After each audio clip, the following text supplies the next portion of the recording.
Sometimes it's what we don't say that echoes the loudest. What we don't do that has the greatest consequences. Where we don't go that ultimately gets us lost. I remember as a teenager applying to college. I was working on the admissions essay. I was brainstorming with my grandmother, talking over possible topics and approaches. And she read me this quote that's sometimes attributed to Mark Twain, but that's beside the point. The quote states, 20 years from now, you'll be more disappointed by the things you didn't do than by the ones you did do. So throw off the bow lines, sail away from the safe harbor.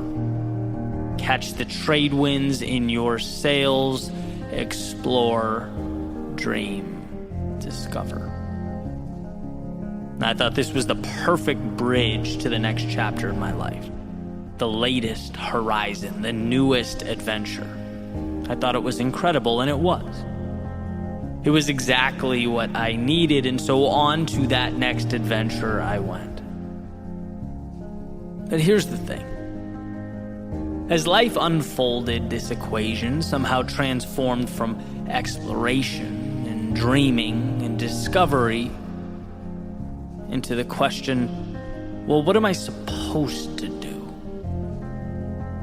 Somehow, without my paying attention, life turned into a checklist, a question I couldn't get wrong, a test I needed to make sure I didn't fail.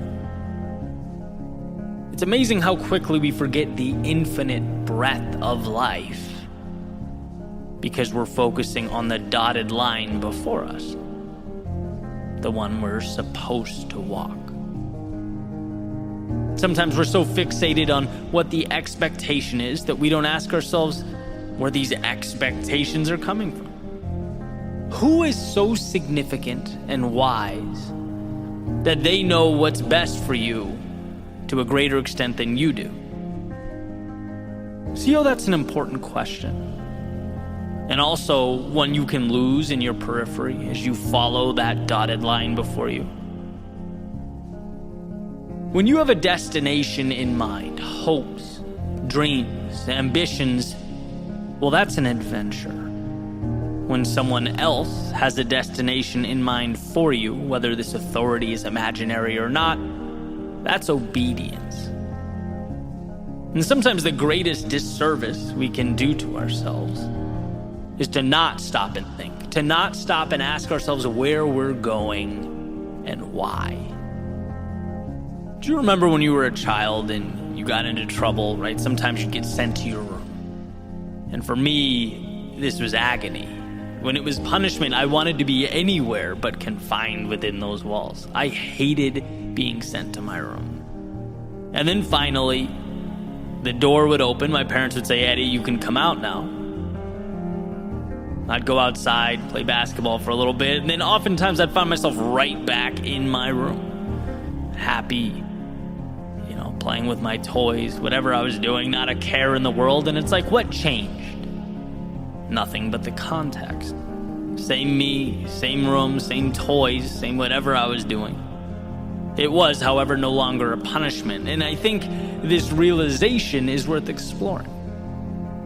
We may not realize, we may not even be able to articulate it, but I think we long for control over our lives. We long to walk our own path. And in this situation, the path led me right back to where I was. Sometimes, though, the path leads us in the opposite direction, far away to distant worlds. The end destination is not as important as the fact that we chose it. That we asked ourselves why, and that we believe in the answer and immerse ourselves in its execution.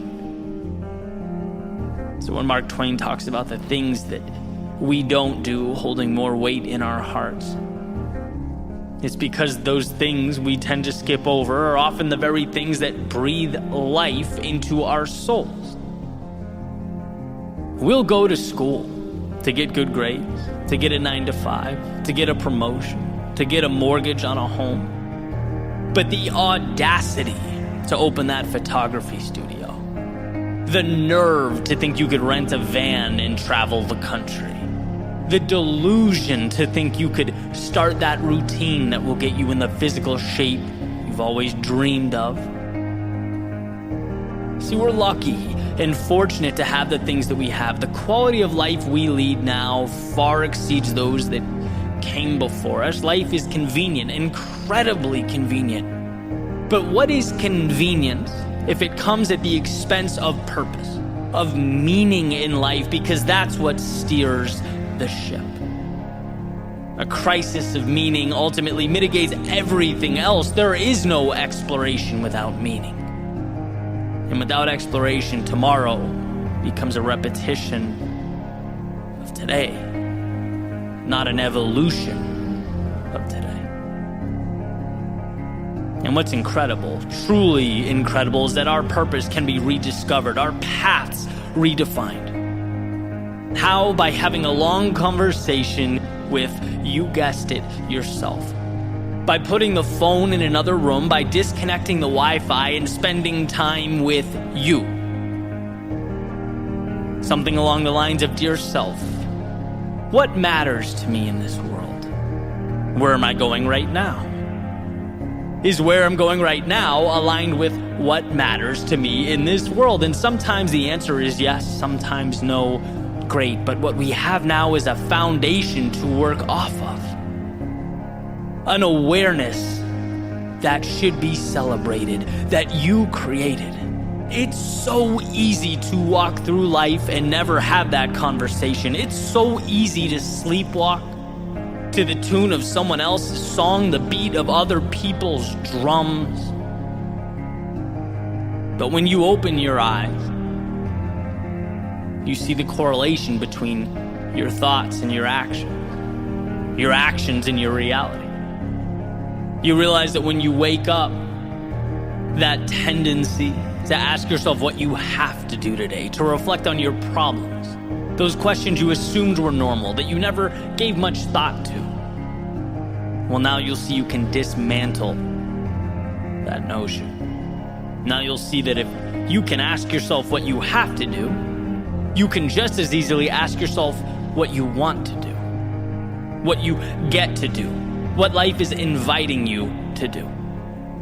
If you can reflect on your problems, you are just as capable of reflecting on the opportunity at your fingertips. If you can spend time dwelling on whether you're walking the obligatory dotted line that's been laid out in front of you, you're just as capable of redrawing that line and allowing it to pull you into a new dimension. Listen again, 20 years from now, you will be more disappointed by the things you didn't do than by the ones you did do. So throw off the bow lines, sail away from the safe harbor, catch the trade winds in your sails, explore, dream, discover. Explore, but for you. Wander down those paths that have for so long piqued your curiosity. Try things you once felt like other people were entitled to, but you'd never given yourself permission. Be that for yourself, because no one will come up to you and randomly give you that green light. Dream, because without building your castles in the air, as Thoreau calls them, you live your entire life on the ground. You'll never hit targets that you don't create. And sure, there'll be a time that only you see the destination. Great, that's life, but with each step forward, as it becomes more real for you, it will make sense to others as well. Trust each step like it is in and of itself a miracle. And you'll find in time that that's exactly what each step was. And lastly, discover. Discover who you are, what you're capable of becoming. As Emerson said, to be yourself in a world that is constantly trying to make you something else is the greatest accomplishment. To forge your own path, build your own life, stay true to your own heart is courage. So sail away, because you have the ability, because you are strong enough And because the story you're about to write doesn't continue on until you turn the page on today's chapter.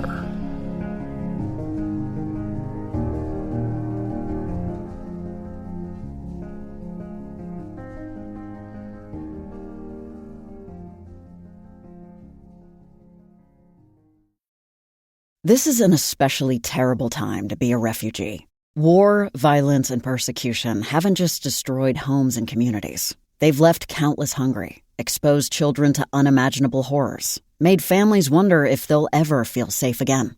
And now, as refugees face their darkest days, and the number of refugees globally reaches catastrophic levels, the world's capacity for compassion seems to be running short. In the face of so much suffering, you can be a light for a refugee family. Through UNHCR, the UN Refugee Agency, your donation will deliver emergency shelter, protection, food, and medical care to refugees when they need it most. From the moment you give, critical relief will reach a refugee family within 72 hours. Your compassion today will make a life-saving difference and show refugees they haven't been forgotten. Visit unrefugees.org/donation to make your gift.